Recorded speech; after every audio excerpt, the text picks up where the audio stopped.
तेरी हिम्मत तेरी लड़ाई से जानी जाएगी। तेरी हिम्मत तेरी लड़ाई से जानी जाएगी और तेरी किस्मत तेरी पढ़ाई से जानी जाएगी। गुड इवनिंग दोस्तों, मैं आपका दोस्त आपका भाई विक्रम सिंह हाजिर हूँ आपके अपने यूट्यूब चैनल रैपिडो क्लासेस पर। और साथियों, जैसा कि आपको पता है हमारा एक टॉपिक चल रहा है परसेंटेज, और परसेंटेज में हम छोटे छोटे टॉपिक्स के बारे में डिस्कस कर रहे हैं। हर बार एक बेहतरीन ट्रिक आपके सामने लेकर आता हूं, और ये ट्रिक्स और आप भी जानते हैं कितनी इम्पोर्टेंट है। तो देखते रहिए रैपिडो क्लासेस यूट्यूब चैनल। और जो स्टूडेंट्स न्यू हैं, जो अभी जुड़े हैं, वो लोग मेरे चैनल को ज़रूर सब्सक्राइब करें और साथ ही साथ बेल आइकन ज़रूर दबाएं ताकि लेटेस्ट नोटिफिकेशन वीडियो का आप तक पहुंच जाए। तो साथियों, जैसा कि आप देख रहे हैं, पूरे भारत के अंदर एक अजीब सी स्टूडेंट्स के अंदर एक हम ये कह सकते हैं कि सरकार के इस डिसीजन से जो हमारा एक नौजवान जो युवा, जो देश का एक बहुत बड़े पैमाने पर जो युवा है, वो इस डिसीजन से कहीं ना कहीं नाखुश है।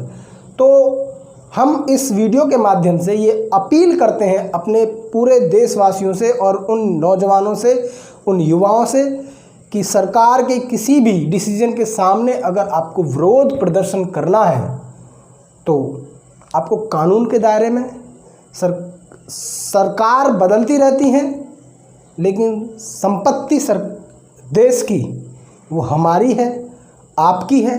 संपत्ति को नुकसान ना पहुंचाएं, ये आपकी जिम्मेदारी है, हमारी जिम्मेदारी है। और यदि आपको विरोध करना है तो एक संवैधानिक कानून के दायरे में रहकर आप शांतिपूर्ण तरीके से अपना विरोध प्रदर्शन करें। और हम उम्मीद करते हैं कि आपकी आवाज़ को सुना जाएगा। चलते हैं अब उस टॉपिक पर, स्टार्ट करते हैं जो आज का टॉपिक है हमारा। आज हम उस टॉपिक पे बात करते हैं। तो सबसे पहला क्वेश्चन पर पास और फेल पर आधारित जो प्रश्न है, आज मैं उनको लेकर आया हूँ। और वैसी ट्रिक है कि आप ये सोचेंगे देखकर कि वास्तव में कि YouTube पर अगर रैपिडो क्लासेस पर जो ट्रिक मिल रही है तो वो वास्तव में बहुत अच्छी है। और मैं लेकर भी आया हूँ। कई स्टूडेंट्स मुझे बताते हैं सर आपकी ट्रिक बहुत अच्छी है, और ये ट्रिक आपको किताबों में नहीं मिलेगी, ये ट्रिक मैं आपको दूंगा और आप इसको पढ़ेंगे और आप इसको समझेंगे कि वास्तव में ये ट्रिक है क्या। देखिए, आप पलक झपकते ही इस क्वेश्चन को निकाल के इसका आंसर देंगे। चलते हैं क्वेश्चन की तरफ। साथियों, ये क्वेश्चन है सबसे पहला क्वेश्चन, और आप इस क्वेश्चन को बड़े ध्यान से समझेंगे। एक क्वेश्चन अगर आपने ध्यान से समझ लिया तो बाकी के क्वेश्चन आप बड़े आसान से कर सकते हैं। तो इसकी ट्रिक मैं आपके सामने लेकर आया हूँ। पहले इस क्वेश्चन को पढ़ेंगे, उसके बारे में समझेंगे कि क्वेश्चन कह क्या रहा है, फिर मैं ट्रिक के बारे में बताऊँगा। तो आप सारी चीज़ों को ध्यान से समझेंगे। सबसे पहले बात करते हैं, एक परीक्षा है, उस परीक्षा में 60% विद्यार्थी गणित में पास हुए, 70% विद्यार्थी अंग्रेजी में और 50% विद्यार्थी दोनों विषयों में उत्तीर्ण हुए। उत्तीर्ण का मतलब पास हुए। तो बताइए कुल कितने प्रतिशत विद्यार्थी परीक्षा में उत्तीर्ण हुए। तो ये आपका क्वेश्चन है, पहला क्वेश्चन है। आप इसको समझ लीजिए, पढ़ लीजिए, और इसके ऑप्शन आपके सामने हैं 4। इसको बहुत आसान तरीके से हम इस क्वेश्चन को सॉल्व करेंगे। चलते हैं ट्रिक की तरफ। और ट्रिक क्या है आप देखकर भी ये कहेंगे कि वास्तव में ऐसी ट्रिक हमने ना पढ़ी होगी भाई। चलते हैं, देखते हैं। आपको पता है, इस हम सर्किल को मान लेते हैं कि ये सर्किल जो है ये गणित का है। किसका है? गणित का। दिख रहा है आपको? चलिए, ये जो सर्किल है ये सर्किल आपका अंग्रेजी का है। अंग्रेजी पहली ट्रिक आपको बड़े ध्यान से समझनी है। बाकी अगले क्वेश्चंस में आपको कोई भी ट्रिक जब आप यूज़ करेंगे तो आप डायरेक्टली क्वेश्चन को सॉल्व करेंगे। चलते हैं। तो गणित में कितने प्रतिशत विद्यार्थी पास हुए? गणित में 60%। तो इस ट्रिक को यूज़ करने के लिए मैं आपको बता दूं, आपको सबसे पहले क्वेश्चन पढ़ने के बाद आपको ये देखना है कि पूछा क्या है। बस अगर उत्तीर्ण पूछा है तो आप हर जगह उत्तीर्ण ही लेंगे, अगर अनुत्तीर्ण पूछा है तो आप हर जगह अनुत्तीर्ण ही लेंगे। देखिए कैसे लेंगे। अगर 60% विद्यार्थी गणित में उत्तीर्ण हुए हैं तो यहाँ लिखेंगे 60%। अगर अंग्रेजी में 70% विद्यार्थी उत्तीर्ण हुए हैं तो ये उत्तीर्ण हो गए, ये भी उत्तीर्ण है और ये भी उत्तीर्ण है। ये बात आपको ध्यान से समझनी है, ये भी उत्तीर्ण है। अब इन दोनों का जो ये बीच का जो ग्रुप है ये वाला, इसमें जो विद्यार्थी पास हुए दोनों विषय में 50% विद्यार्थी पास हुए हैं। कितने? 50% विद्यार्थी। अब आपको ये देखना है, ये भी उत्तीर्ण, ये भी उत्तीर्ण, ये भी उत्तीर्ण। तो आपको क्या करना है, आपको इन दोनों को जोड़ना है और इसको घटा देना है। तो 60 + 70 और -50, तो आंसर आ जाएगा 130 - 50 अर्थात 80%। कितना आ गया? 80%। सी ऑप्शन इसका बिल्कुल सही आंसर होगा। चाहे क्वेश्चन में अनुत्तीर्ण पूछे चाहे उत्तीर्ण पूछे, आपको जिस भी प्रकार का क्वेश्चन आए, आपको ये माइंड में मेकअप बना लेना है कि हमें अगर उत्तीर्ण पूछा है तो उत्तीर्ण, उत्तीर्ण और उत्तीर्ण, अगर अनुत्तीर्ण पूछा है तो अनुत्तीर्ण, अनुत्तीर्ण, अनुत्तीर्ण, यानी कि हर जगह हमें अनुत्तीर्ण ही रखना है। तो ये ट्रिक थी, ये बहुत शानदार ट्रिक है, ये आपको किताबों में नहीं मिलेगी।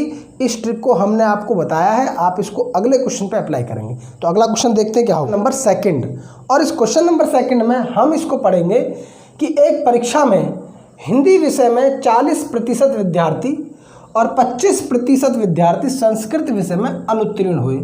दोनों विषयों में 20% विद्यार्थी अनुत्तीर्ण हुए। तो बताइए कुल कितने प्रतिशत विद्यार्थी उत्तीर्ण हुए। आपको ये देखना है कि क्वेश्चन में पूछा क्या है। अगर आप क्वेश्चन में ये देख लेंगे कि पूछा क्या है तो ये बहुत सिंपल हो जाएगा, ठीक है ना। चलिए, तो हम यहाँ पे लेंगे उत्तीर्ण और यहाँ पे लेंगे उत्तीर्ण। आपको पहले विषय में अगर हिंदी में 40% विद्यार्थी अनुत्तीर्ण हुए तो कितने % विद्यार्थी पास हुए? 60% विद्यार्थी पास हुए। इसको लिख लेंगे हिंदी और इसको लिख लेंगे संस्कृत, ठीक है। अगर 40% विद्यार्थी अगर फेल हो गए हैं तो कितने % विद्यार्थी पास होंगे? 60%। अगर संस्कृत में 25% विद्यार्थी फेल हो गए तो 25% फेल हो जाएंगे, तो कितने बचेंगे? 75% क्या बचेंगे? पास बचेंगे। अब ये भी पास, ये भी पास, और आगे कह रहा है दोनों विषयों में 20% विद्यार्थी अनुत्तीर्ण हुए यानी कि फेल हुए। तो यहाँ कितने पास हुए? 100 में से 20 घटा देंगे 80, तो 80% यहाँ पास हुए। तो 60, ये भी पास, ये भी पास, ये भी पास। तो अब पास पास हो गया, तो इन दोनों को जोड़ेंगे और इसको घटा देंगे। 75 + 60 - 80, आंसर आ जाएगा 7 6 13 135 - 80, आंसर आ जाएगा 55%। कितना आ गया? 55%। ये आपके सामने है साथियों। बहुत सिंपल ट्रिक है। ऐसी ट्रिक आपको ना तो किताब में मिलेगी, ना किसी बुक किसी नोट्स में मिलेगी, आपको कहीं भी नहीं मिलेगी। ये ट्रिक देखिए, ट्रिक होती है इस चीज़ को समझाने वाली चीज़, जो आपको डिलीवरिंग जो मेथड है वो अच्छा होना चाहिए कि आपको समझ में आ जानी चाहिए। अगर चीज़ समझ में आती है तो कोई भी ट्रिक आपके लिए कठिन नहीं है। तो आपको इस चीज़ से समझ लीजिए कि ये जो ट्रिक है ये वास्तव में बहुत अच्छी ट्रिक है। अगला क्वेश्चन देखते हैं। क्वेश्चन ये है क्वेश्चन नंबर 3, और इस क्वेश्चन नंबर 3 को सेम उसी ट्रिक से हम करेंगे। देखिए क्वेश्चन को पहले पढ़ते हैं। हिंदी के 2 प्रश्न पत्रों में से प्रथम प्रश्न पत्र में 75% छात्र और द्वितीय प्रश्न पत्र में 55% छात्र उत्तीर्ण हुए। अब आपसे कह रहा है कि जबकि दोनों प्रश्न पत्रों में 35% छात्र अनुत्तीर्ण हुए तो कुल कितने प्रतिशत छात्र अनुत्तीर्ण हुए। यहाँ पे ध्यान देना है, पूछा क्या है तो हमें अनुत्तीर्ण ही यहाँ लेना है, अनुत्तीर्ण ही यहाँ लेना है। जो पूछा है हम वही लेंगे तीनों जगह। तो अगर इसमें 75% छात्र किसमें? प्रथम प्रश्न पत्र में और द्वितीय प्रश्न पत्र में। अगर 75% छात्र प्रथम प्रश्न पत्र में क्या हो गए? पास हो गए, तो कितने फेल हुए? 25% छात्र इसमें फेल हो गए। अब दूसरे में 55% इसमें पास हुए, तो फेल कितने हुए? 45%। कितने हो गए? 45%। जबकि दोनों प्रश्न पत्रों में 35% छात्र अनुत्तीर्ण हुए, तो यहाँ पे लिख लेंगे 35%। ठीक, ये भी अनुत्तीर्ण, ये भी अनुत्तीर्ण, ये भी अनुत्तीर्ण। तो आपसे पूछा अनुत्तीर्ण, इन दोनों को जोड़ेंगे और इसको घटा देंगे। 25 प्लस 45 माइनस 35। आंसर आ जाएगा 10 की 0 70, 70 में से 35 घटा देंगे, आंसर आ जाएगा 35% छात्र क्या हुए, अनुत्तीर्ण हुए। कितने परसेंट छात्र, 35% छात्र फेल हो गए। तो आपका ऑप्शन कौन सा आएगा, option number C is the right answer. तो साथियों ये बहुत सिंपल ट्रिक है। अगला क्वेश्चन देखते हैं इसी पर आधारित। तो साथियों ये है आपके सामने क्वेश्चन नंबर 4। और क्वेश्चन नंबर 4 ये ऐसा क्वेश्चन है कि ये एसएससी में एक बार आया हुआ है। ये बहुत वेरी मोस्ट इंपॉर्टेंट क्वेश्चन है। के लिए मैं आपको बता दूं कि ये इस प्रकार का क्वेश्चंस बहुत ही ज़्यादा इंपॉर्टेंट है। तो साथियों इस क्वेश्चन को सॉल्व करने से पहले आपको बता दूं कि वही चीज़ हम इसमें फॉलो करेंगे कि जो पूछा है कितने प्रतिशत छात्र पास हुए अर्थात उत्तीर्ण हुए, तो हम यहाँ भी उत्तीर्ण लेंगे और यहाँ भी उत्तीर्ण लेंगे। तो गणित में ये गणित हो गया और ये विज्ञान हो गया। अब आप इसमें देख लीजिए 60% छात्र गणित में और 65% छात्र विज्ञान में उत्तीर्ण हुए।